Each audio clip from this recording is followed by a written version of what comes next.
ចាថ្ងៃនេះខ្ញុំសូមមកឆ្លើយសំណួរបងអូនស្រីវិញម្ដងគាត់សួរថា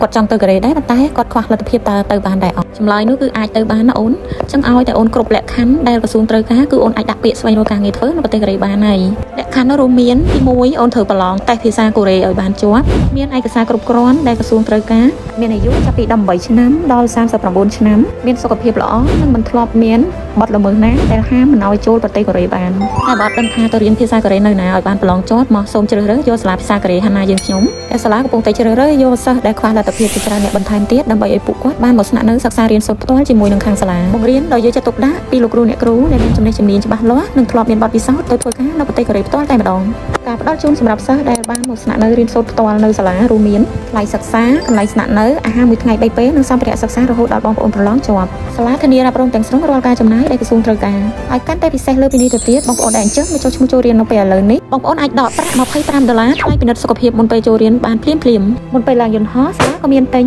ជាអាវរងាវ៉ាលីធំមួយព្រមទាំងទឹកប្រាក់$500សម្រាប់ឲ្យបងប្អូនទៅចាយនៅប្រទេសកូរ៉េនៅខែដំបូងថែមទៀតផងបញ្ជាក់ការចុះឈ្មោះចូលរៀនមិនតម្រូវឲ្យបងប្អូនតម្កល់ប្រាក់ឬក៏បង់ថ្លៃឯកសាររដ្ឋបាលណាមួយនោះឡើយការផ្ដល់ជូននេះមានតែនៅសាលាភាសាកូរ៉េហាណាតែមួយគត់សម្រាប់ព័ត៌មានលម្អិតបងប្អូនក៏អាចទំនាក់ទំនងមកកាន់លេខទូរស័ព្ទដែលមាននៅលើវីដេអូនេះជាការស្រេចប្រញាប់ឡើងបងប្អូនព្រោះចំនួនមានកំណត់អស់ទៅសម្រាប់ក្តីស្រមៃនៅប្រទេសកូរ៉េទាំងអស់គ្នា